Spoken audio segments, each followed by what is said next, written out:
ನಮಸ್ಕಾರ ಎಲ್ಲರಿಗೂ info with Swati ಚಾನಲ್ಗೆ ಆತ್ಮೀಯವಾದ ಸ್ವಾಗತ. BPL ರೇಷನ್ ಕಾರ್ಡಿನ ಬಗ್ಗೆ ಈಗ ಒಂದು ಅಪ್ಡೇಟ್ ಬಂದಿದೆ. ನಿಮಗೆ ಗೊತ್ತಿರೋ ಹಾಗೆ ಹೆಲ್ತ್ ಎಮರ್ಜೆನ್ಸೀಸ್ ಅಂತ ಇದ್ದಾಗ ಯಾವುದೋ ತುರ್ತು ಚಿಕಿತ್ಸೆಗಳಿಗಾಗಿರ್ಬೋದು, ಆಪರೇಷನ್ಸ್ಗಳಿಗಾಗಿರ್ಬೋದು, ಇಲ್ಲ ಏನಾದರೂ ಎಮರ್ಜೆನ್ಸಿ ಇದ್ದಾಗ BPL ರೇಷನ್ ಕಾರ್ಡಿಂದ ನಿಮ್ಗೆಲ್ಲರಿಗೂ ಅಡ್ವಾಂಟೇಜ್ ಇರೋದ್ರ ಬಗ್ಗೆ ನಿಮ್ಗೆ ಆಲ್ರೆಡಿ ಮಾಹಿತಿ ಇದೆ, ಕರೆಕ್ಟ್ ಅಲ್ವಾ? ಇಷ್ಟು ದಿನ ಸರ್ಕಾರದಲ್ಲಿ ಒಂದು ರೀತಿಯ ರೂಲ್ಸ್ ಇತ್ತು. ಏನು ಅಂತ ಅಂದ್ರೆ ಹೆಲ್ತ್ ಎಮರ್ಜೆನ್ಸೀಸ್ ಇದ್ರೆ ಎಷ್ಟು ಸರ್ಟನ್ ಟೈಮಲ್ಲಿ ನಮಗೆ ರೇಷನ್ ಕಾರ್ಡ್ಗಳನ್ನ ಕೊಡ್ತಾ ಇದ್ರು. 15 ದಿನ, 1 ತಿಂಗಳು, 20 ದಿನ, ಈ ರೀತಿ ಕಾಲಾವಕಾಶನ ತಗೋತಾ ಇದ್ದಿದ್ದಂತ ಸರ್ಕಾರ ಈಗ ಹೊಸದಾಗಿ ಒಂದು ಅನೌನ್ಸ್ಮೆಂಟ್ ನ ಮಾಡಿದ್ದಾರೆ. ಏನು ಅಂತ ಅಂದ್ರೆ ಹೆಲ್ತ್ ಎಮರ್ಜೆನ್ಸೀಸ್ ಇರೋರಿಗೆ 1 ವಾರದಲ್ಲಿ BPL ರೇಷನ್ ಕಾರ್ಡ್ ನ ವಿತರಣೆ ಮಾಡ್ತಾರಂತೆ. ಅಪ್ರೂವಲ್ ಕೊಟ್ಟು ವಿತರಣೆನ ಮಾಡ್ತೀವಿ ಅಂತ ಹೇಳ್ಬಿಟ್ಟು ಈಗ ಒಂದು ಗುಡ್ ನ್ಯೂಸ್ ನ ಕೊಟ್ಟಿದ್ದಾರೆ. ಇಷ್ಟು ದಿನ 15 ಡೇಸ್ ಕಾಯ್ಬೇಕಾಗಿತ್ತು, ಆದ್ರೆ ಇನ್ನು ಮುಂದೆ 7 ದಿನದಲ್ಲಿ ನಿಮಗೆ ರೇಷನ್ ಕಾರ್ಡ್ ಸಿಗುತ್ತೆ. ಸೊ ಈ ವಿಡಿಯೋದಲ್ಲಿ ಕಂಪ್ಲೀಟ್ ಆಗಿರುವಂತ ಡಾಕ್ಯುಮೆಂಟ್ಸ್ ಏನೇನ್ ಬೇಕು, ಮತ್ತೆ ಅರ್ಜಿ ಎಲ್ಲಿ ಸಲ್ಲಿಸಬೇಕು, ಅರ್ಜಿ ಸಲ್ಲಿಸುವಂತ ವಿಧಾನ ಕೂಡ ಚೇಂಜ್ ಆಗಿದೆ, ಅದ್ರ ಬಗ್ಗೆನೂ ನಾನು ಹೇಳ್ತೀನಿ ನಿಮಗೆ. ಮೊದಲು ತರ ಇಲ್ಲ, ಎಲ್ಲಾ ರೂಲ್ಸ್ಗಳು ಇವಾಗ ಚೇಂಜ್ ಆಗಿದೆ ಹೆಲ್ತ್ ಎಮರ್ಜೆನ್ಸೀಸ್ ಇರೋರಿಗೆ. ಸೊ ಸಂಪೂರ್ಣವಾಗಿ ವಿಡಿಯೋ ನೋಡಿ ನಿಮ್ಗೆ ಕ್ಲಿಯರ್ ಆಗಿ ಕ್ಲಾರಿಟಿ ಒಂದಿಗೆ ಅರ್ಥ ಮಾಡಿಸ್ತೀನಿ. ಸೊ ನೀವು ಏನಾದ್ರೂ ಬೇಕಿದ್ರೆ ನೀವು ಅದನ್ನ ಯುಟಿಲೈಸ್ ಮಾಡ್ಕೋಬಹುದು. ಮೊದಲು ನೀವು ಅರ್ಜಿ ಸಲ್ಲಿಸೋದಕ್ಕೆ ಎಲ್ಲಿಗೆ ಹೋಗ್ತಾ ಇದ್ರಿ? ಆರೋಗ್ಯ ಇಲಾಖೆಗೆ ಹೋಗ್ತಾ ಇದ್ರಿ. ಏನಕ್ಕೆ ಅಂತ ಅಂದ್ರೆ ರೇಷನ್ ಕಾರ್ಡ್ ಬೇಕು ಅಂತ ಅಂದ್ರೆ, ಅದು ಸ್ಪೆಷಲಿ ಹೆಲ್ತ್ ಎಮರ್ಜೆನ್ಸೀಸ್ ಅಲ್ಲಿ ಇದೆ ಅಂತ ಅಂದ್ರೆ ನೀವು ಹೆಲ್ತ್ ಡಿಪಾರ್ಟ್ಮೆಂಟಿಗೆ ಹೋಗಬೇಕಾಗಿತ್ತು ರೇಷನ್ ಕಾರ್ಡ್ಗೆ ಅರ್ಜಿನ ಸಲ್ಲಿಸೋದಕ್ಕೆ. ಯಾಕಂದ್ರೆ ನೀವು ಮೆಡಿಕಲ್ ಡಾಕ್ಯುಮೆಂಟ್ಸ್ನ ಸಪೋರ್ಟಿಂಗ್ ಡಾಕ್ಯುಮೆಂಟ್ಸ್ ಆಗಿ ಕೊಟ್ಟು ಅಪ್ರೂವಲ್ನ ತಗೋಬೇಕಾಗಿತ್ತು. ಇಲ್ಲ ಅಂತಂದ್ರೆ ಎರಡನೇ ಆಪ್ಷನ್ ಏನಿತ್ತು, ಆಹಾರ ಇಲಾಖೆಗೆ ಹೋಗ್ಬೇಕಾಗಿತ್ತು ರೇಷನ್ ಕಾರ್ಡ್ನ ತಗೊಳ್ಳೋದಿಕ್ಕೆ. 2 ಆಪ್ಷನ್ಗಳು ನಿಮ್ಗೆ ಇಷ್ಟು ದಿನ ನಡೀತಾ ಇತ್ತು. ಆದ್ರೆ ಈಗ ನೀವು ಬೆಂಗಳೂರು ಕರ್ನಾಟಕವನ್ಗೆ ಹೋಗಿ ಅರ್ಜಿನ ಸಲ್ಲಿಸಬಹುದು ಅಂತ ಹೇಳ್ಬಿಟ್ಟು ಒಂದು ರೂಲ್ಸ್ನ ಮಾಡಿದ್ದಾರೆ. ಇನ್ಮೇಲೆ ಅಲ್ಲಿಗೋದ್ರೆ ಆ ಆಫೀಸರ್ ಇಲ್ಲ, ಇಲ್ಲಿಗೋದ್ರೆ ಈ ಆಫೀಸರ್ ಇಲ್ಲ, ಮತ್ತೆ ತಾಲೂಕ್ ಆಫೀಸ್ಗೆ ಹೋಗೋರು ತುಂಬಾ ಜನ ಇದ್ರು ಆಕ್ಚುಲಿ. ಸೊ ಅಲ್ಲಿಗೆಲ್ಲ ಹೋಗುವಂತ ಅವಶ್ಯಕತೆ ಇಲ್ಲ. ನೀವು ಇವಾಗ ಡೈರೆಕ್ಟ್ ಆಗಿ ಬೆಂಗಳೂರು ಕರ್ನಾಟಕವನ್ನು ಸೇವಾ ಸಿಂಧು ಕೇಂದ್ರಗಳಲ್ಲಿ ಆರಾಮಾಗಿ ಹೆಲ್ತ್ ಎಮರ್ಜೆನ್ಸೀಸ್ ಇದ್ರೆ ನೀವು ರೇಷನ್ ಕಾರ್ಡ್ನ ಸಬ್ಮಿಟ್ ಮಾಡಬಹುದು, ಅಂದ್ರೆ ಅಪ್ಲಿಕೇಶನ್ ಹಾಕ್ಬಹುದು ಅಂತ ಹೇಳ್ಬಿಟ್ಟು ರೂಲ್ಸ್ನ ಮಾಡಿದ್ದಾರೆ. 7 ದಿನಗಳಲ್ಲಿ ನಿಮ್ಮ ಕಾರ್ಡು ಅಪ್ರೂವಲ್ ಸಿಗುತ್ತೆ. ಸೊ 15 ಡೇಸ್ ಕಾಯೋ ಬದಲು ಇವಾಗ 7 ಡೇಸ್ಗೆ ಅದನ್ನ ಶಿಫ್ಟ್ ಮಾಡಿದ್ದಾರೆ. ಇದರಿಂದ ನಿಜವಾಗ್ಲೂ ಹೆಲ್ಪ್ ಆಗುತ್ತೆ. ಬಿಕಾಸ್ ಎಮರ್ಜೆನ್ಸಿ ಅಂತ ಅಂದಾಗ ಎಮರ್ಜೆನ್ಸಿನೇ ಅಲ್ವಾ, ಅವಾಗ ಟಕ್ಕನಂಗೆ ಫಂಡ್ಗಳು ಬೇಕಾಗುತ್ತೆ, ಗೌರ್ಮೆಂಟ್ ಅದಕ್ಕೆ ಕೈ ಹಿಡಿಬೇಕಾಗುತ್ತೆ. ಇದ್ರ ಬಗ್ಗೆ ನಾವು ಬಹಳಷ್ಟು ಚರ್ಚೆ ಮಾಡಿದ್ವಿ ಹಿಂದಿನ ದಿನಗಳಲ್ಲಿ.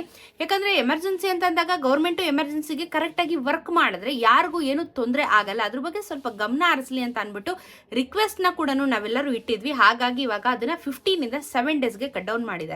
ಮತ್ತೆ ಇಲ್ಲಿ ಕೆಲವೊಂದಷ್ಟು ಪಟ್ಟಿನ ರಿಲೀಸ್ ಮಾಡಿದ್ದಾರೆ. ಈ ಹೆಲ್ತ್ ಎಮರ್ಜೆನ್ಸಿ ಅಂತ ಅನ್ಬಿಟ್ಟು ತುಂಬಾ ಜನ ಆಕ್ಚುಲಿ ಫ್ರಾಡ್ ಕೂಡ ಮಾಡಿದಾರಂತೆ.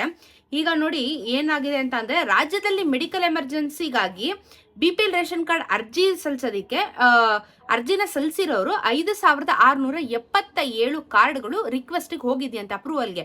ಸೊ ಅದ್ರಲ್ಲಿ ಏನ್ ಮಾಡಿದ ಅಂದ್ರೆ ಅರ್ಜಿ ಸಲ್ಲಿಸಿದ್ದಾರೆ 5677 ಅರ್ಜಿಗಳು ಹೆಲ್ತ್ ಎಮರ್ಜೆನ್ಸೀಸ್ ಅಂಡರ್ ಅಲ್ಲಿ ಹೋಗಿದೆಯಂತೆ.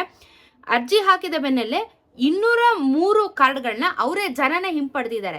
ಯಾವ ರೀತಿ, ಯಾಕೆ ಅಂತ ಅಂದ್ರೆ ಒಂದು ಡೆತ್ ಆಗಿರ್ಬೋದು, ಇಲ್ಲ ಅಂತ ಅಂದ್ರೆ ಆ ಟೈಮ್ಗೆ ಅವ್ರಿಗೆ ಹೆಲ್ಪ್ ಮಾಡಿಲ್ಲ ಅಂತ ಹೇಳಿ ಬೇರೆ ಏನಾದ್ರು ಫಂಡ್ಸ್ಗಳನ್ನ ರೆಡಿ ಮಾಡ್ಕೊಂಡಿರ್ಬೋದು. ಬಿಕಾಸ್ ಇವಾಗ ಹೆಂಗೆ ಅಂದ್ರೆ ನಿಮ್ಗೆ BPL ಕಾರ್ಡ್ ಇದೆ, ರಿಎಂಬರ್ಸ್ಮೆಂಟ್ ಆಗಲ್ಲ. ಅಲ್ಲಿದ್ರೆ ಮಾತ್ರ ಇಮಿಡಿಯೇಟ್ ಆಗಿ ಕ್ಲೈಮ್ ಆಗುತ್ತೆ ಹೊರತು ನಾವು ಆಮೇಲೆ ಬಿಲ್ ತಗೊಂಡು ನಾವು ಗೌರ್ಮೆಂಟಿಗೆ ಸಬ್ಮಿಟ್ ಮಾಡಿ ಅದನ್ನ ಮತ್ತೆ ದುಡ್ಡು ತಗೋತೀವಿ ಅಂದ್ರೆ ರಿಎಂಬರ್ಸ್ಮೆಂಟ್ ಅನ್ನೋ ಪಾಲಿಸಿ ರೇಷನ್ ಕಾರ್ಡಲ್ಲಿ ಇಲ್ಲ. ಅವತ್ತಿದ್ರೆ ನಿಮಗೆ ಲಾಭ. ಸೊ ಅವಾಗ ಏನ್ ಮಾಡ್ತಾರೆ, ತುಂಬಾ ದಿನ ಕಾಯಕ್ಕಾಗಲ್ಲ, ಇಲ್ಲಾಂದ್ರೆ ಏನೋ ಅವ್ರು ಡೆತ್ ಆದ್ರು ಅಂತ ಆತರ ಏನಾದ್ರು ಇದೆ, ವಾಪಸ್ ಅರ್ಜಿನ ತಗೋತಾರೆ. ಬಿಕಾಸ್ ಹಾಸ್ಪಿಟಲ್ ಅವರು ಡಾಕ್ಯುಮೆಂಟ್ಸ್ ಕೊಟ್ಟಿರ್ತಾರಲ್ಲ, ಕ್ಯಾನ್ಸಲ್ ಮಾಡ್ತಾರೆ. ಇದಾದ್ಮೇಲೆ BPL ಕಾರ್ಡ್ ಕೋರಿ ಅರ್ಜಿ ಹಾಕಿದವರಲ್ಲಿ 2327 ಜನರ ಸ್ಥಳ ಪರಿಶೀಲನೆನ ಮಾಡಿದ್ದಾರೆ. ಆಲ್ಮೋಸ್ಟ್ ಇವಾಗ 2327 ಜನರ ನೀವು ಅಪ್ಲಿಕೇಶನ್ ಹಾಕಿದ ತಕ್ಷಣ ಅವ್ರೇನು ಕ್ರಾಸ್ ವೆರಿಫಿಕೇಶನ್ ಮಾಡಲ್ಲ ಅಂತ ಅನ್ಕೋಬೇಡಿ. ಹಾಸ್ಪಿಟಲ್ಗೆ ಬರ್ತಾರೆ, ಕ್ರಾಸ್ ವೆರಿಫಿಕೇಶನ್ ಮಾಡ್ತಾರೆ, ಪೇಷಂಟ್ನ ನೋಡ್ತಾರೆ, ಡಾಕ್ಟರ್ನ ಮೀಟ್ ಮಾಡ್ತಾರೆ, ಎಲ್ಲ ಡಾಕ್ಯುಮೆಂಟ್ಸ್ನ ಕ್ರಾಸ್ ಚೆಕ್ ಮಾಡಿನೇ ಮೆಡಿಕಲ್ದು ಎಲ್ಲ ಡೀಟೇಲ್ಸ್ನ ಅವರು ಫಿಸಿಕಲಿ ಬಂದು ಪೇಷಂಟ್ನ ಮಾತಾಡಿಸಿ ಅವ್ರ ಫ್ಯಾಮಿಲಿನ ಮಾತಾಡಿಸಿ ಅರ್ಜಿನ ತಗೊಂಡು ಹೋಗೋದು. ಸುಮ್ಮನೆ ನೀವೇನೋ ಕೊಟ್ಬಿಟ್ಟಿದ್ದೀರಾ ಅಂತ ಹೇಳಿ ಆಗ್ಲಿ ಬಿಡು ಅಂದ್ಬಿಟ್ಟು ಅಪ್ರೂವಲ್ನ ಕೊಡಲ್ಲ. ಫಿಸಿಕಲಿ ಬರ್ತಾರೆ, ಹಾಸ್ಪಿಟಲ್ಗೆ ಬಂದು ಚೆಕ್ ಮಾಡಿ ನಿಮಗೆ ಅಪ್ಲಿಕೇಶನ್ಸ್ಗಳಿಗೆ ಓಕೆ ಕೊಡೋದು. ಸೊ ಅದರಲ್ಲಿ 2327 ಜನರಿಗೆ ಸ್ಥಳ ಪರಿಶೀಲನೆ ಮಾಡ್ಕೊಂಡು ಹೋಗಿದಾರಂತೆ. 906 ಅರ್ಜಿಗಳನ್ನ ಅಧಿಕೃತವಾಗಿ ಅನುಮೋದನೆಗೊಂಡಿದ್ದಾವೆ. ಇದುವರೆಗೂ 906 ಕಾರ್ಡ್ಗಳನ್ನ ಎಷ್ಟೆಲ್ಲ ಫಿಸಿಕಲಿ ಚೆಕ್ ಮಾಡಿದ ಮೇಲೂ ಅದರಲ್ಲೂ ರಿಜೆಕ್ಟ್ ಮಾಡಿದ್ದಾರೆ. ಅದಾದ್ಮೇಲೆ 906 ಕಾರ್ಡ್ಗಳನ್ನ ಇವರು ಕೊಟ್ಟಿದಾರಂತೆ. ಅಂದ್ರೆ ಓಕೆ, ಜೆನ್ಯೂನ್ ಆಗಿದೆ ಅಥವಾ ಎಮರ್ಜೆನ್ಸಿಸ್ ಇದೆ, ಇವ್ರಿಗೆ ಬೇಕೇ ಬೇಕು, ಮತ್ತೆ ಇವ್ರು ಕೊಟ್ಟಿರುವಂತ ಡಾಕ್ಯುಮೆಂಟ್ಸ್, ಸಪೋರ್ಟಿಂಗ್ ಡಾಕ್ಯುಮೆಂಟ್ಸ್ ಎಲ್ಲ ಕರೆಕ್ಟ್ ಆಗಿದೆ ಅಂತ ಹೇಳ್ಬಿಟ್ಟು ಕೊಟ್ಟಿದಾರಂತೆ. ಇದಾದ್ಮೇಲೆ ಸುಳ್ಳು ಹೇಳ್ಬಿಟ್ಟು ಅರ್ಜಿ ಸಲ್ಲಿಸಿದಾರೆ ನೋಡಿ. ಸುಳ್ಳು ಹೇಳ್ಬಿಟ್ಟು ಅರ್ಜಿ ಸಲ್ಲಿಸಿದಾರಲ್ಲ, ಇಂಥವ್ರ ಕಾರ್ಡ್ನೂ ಕ್ಯಾನ್ಸಲೇಷನ್ ಮಾಡಿದಾರಂತೆ ಈಗ ಟೋಟಲ್ ಆಗಿ. ಹಾಗಾಗಿ ರಾಜ್ಯಾದ್ಯಂತ ಇದುವರೆಗಿನೂ 4,065 ಅರ್ಜಿಗಳನ್ನು ಪರಿಶೀಲಿಸಿ ಕಾರ್ಡ್ ಕೊಡುವ ಕಾರ್ಯ ಬಾಕಿ ಇದೆ. ಇನ್ನು 4,065 ಕಾರ್ಡ್ಗಳನ್ನ ಕ್ರಾಸ್ ವೆರಿಫಿಕೇಶನ್ ಮಾಡುವಂತ ಹಂತದಲ್ಲಿದ್ದಾರಂತೆ. ಇದಾಗಿದ್ದ ಕೂಡಲೇ ಡಿಸ್ಟ್ರಿಬ್ಯೂಷನ್ ಮಾಡ್ತೀವಿ ಅಂತ ಹೇಳಿದ್ದಾರೆ.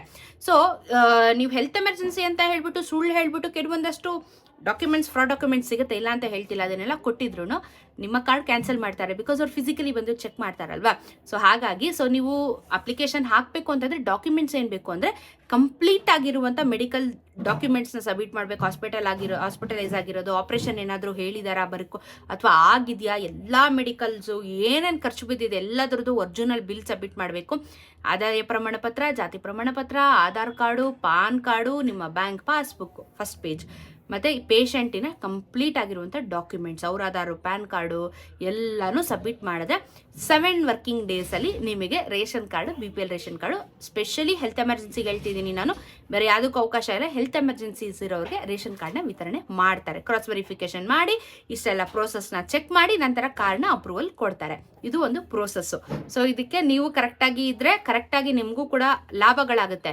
ನೀವೇ ಮಿಸ್ಟೇಕ್ ಮಾಡಿದ್ರೆ ಗೌರ್ಮೆಂಟು ಕ್ಯಾನ್ಸಲ್ ಮಾಡ್ತಾ ಹೋಗುತ್ತೆ.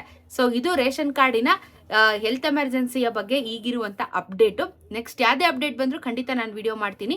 ರೇಷನ್ ಕಾರ್ಡಿನ ಬಗ್ಗೆ ಇಷ್ಟೇ, ಹೊಸ ಅರ್ಜಿಗಾಗಲಿ ಅಥವಾ ಏನಕ್ಕಾಗಲಿ ಅವಕಾಶ ಇಲ್ಲ. ಬೇರೆ ಏನೇ ಡೌಟ್ಸ್ ಇದ್ರೂ ಕಮೆಂಟಲ್ಲಿ ಹಾಕಿ ಅದಕ್ಕೆ ಉತ್ತರ ಕೊಡ್ತೀನಿ. ಸಿಗೋಣ ಮತ್ತೊಂದಷ್ಟು ವಿಡಿಯೋಲಿ. ನಮಸ್ಕಾರ.